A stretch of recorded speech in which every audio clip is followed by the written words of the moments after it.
Normally I look all pretty for you guys. My hair would be like combed and everything, but yeah, I don't really want to. I'm not happy I saw this movie.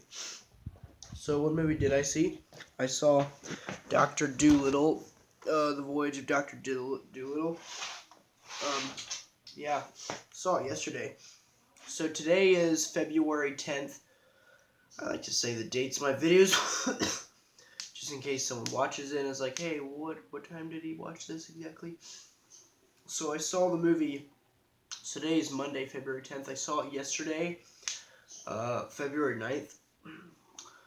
Sorry if my voice sounds a little funny. Like, I've been feeling sick. Most kids in my school and like everybody I know in Texas, I think it's everywhere actually, is some kids I know have been getting the coronavirus. Some kids I know have a horrible case of the flu. I had the flu.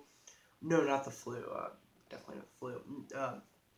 I've been getting really serious colds, and one kid even had the coronavirus at my school. And yeah, and Friday I missed school because I was just feeling sick, and I've been feeling sick this weekend, so that's the reason why I might cough, and my throat sounds this way. So I'm sorry about that. So yeah, I feel like shit. My body was really aching Friday. Like, you know that feeling when you have the cold, your body's aching, you're like, I can't move. That was me Friday. So anyways, I'm going to make this review super quick because I don't really care too much to talk about it. So the Voyage of Dr. Dolittle, I saw it yesterday at 6 p.m. I got home at 8 p.m. So yeah, I decided to review it. Yeah, because it's the first 2020 movie I've seen in theaters. I really want to see The Gentleman.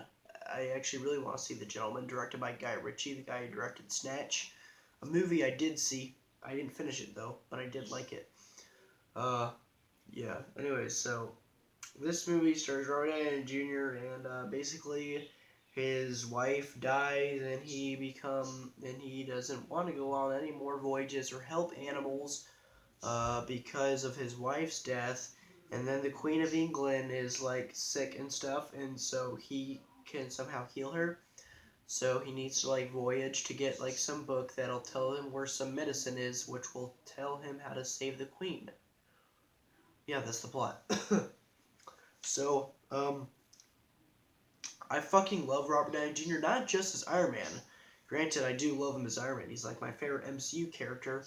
But I loved him in like other movies like Natural Born Killers when he plays Wayne Gallery. I'd make an impersonation Wayne Gallery, but like I said, my voice will literally my nose and my voice will literally restrict me from trying to make a good impersonation. So I'm just not gonna do it because I'll sound like a fucking idiot. Oh my gosh, 3 minutes. I want to finish this up by like 5 minutes. So yeah, right off the bat, I love Robert Downey Jr. But what happened in this movie? His voice is like, "We are about to embark on a Everest journey. I am Robert Downey Jr." That's how he talks the whole movie, and it gets super annoying. And I am like, "What are you doing?" Uh, all the animals, the CG for the animals is horrendous. There's so many shots where they just do not look like they're there. There's a ton of shots like that. There's really awkward dialogue.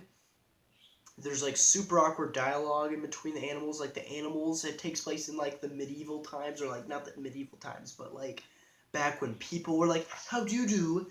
Or they're from England, and it's like back like somewhere around, like somewhere after the medieval times. Remember, like maybe like 1700s takes place around that time. So people are like, "How do you do?" But the animals talk like, "What's up, bro? Hey, man. What's up, goose? Yeah, what's up, dog?" It's like so if all the humans talk that way, why do the animals talk that way? You know? And like you may say like, oh, it's for kids. It's like so is Toy Story. Hey, is that a good movie? Hell yeah, it is. Hey, what else is for kids? Incredibles. Those movies took kids seriously. And sometimes you do need to take kids seriously because they're at a pivot. When you're like 3 years old, you're like a little destructive. You're like, I just want to break everything. I want to play with the ABCs and I want to bite them. So you kind of need like you kind of need like a good show that like kids can love. Like, oh, that's funny, but they also can like learn something from it, like Toy Story or The Incredibles. Those are good kids movies. This movie is like it gets pretty violent for a kids movie. I'll say that. So at least it had that. But man, hate myself right now. Okay, 5 minutes. All right, I'm gonna finish this by 5:50.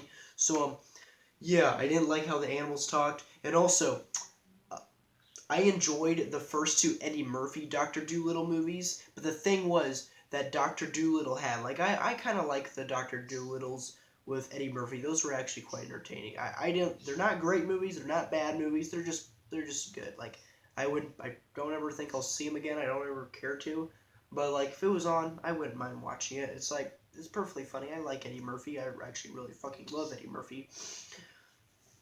Uh, and so but the way how it worked, what was I saying? Anyway, so god damn it, what was I saying?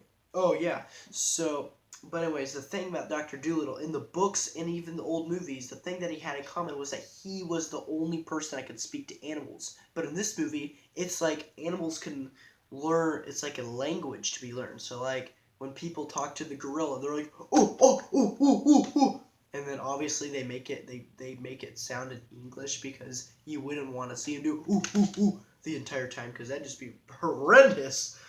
But there's like scenes where like the other voices, where like the kid character, I forgot his name, he like learns how to speak the animal language. He'd be like, I think I'm learning how to speak the animal with the animals. And like when he calls to the polar bear, he literally goes like roar, and the polar bear's like, what? Oh, I think he's trying to talk to me.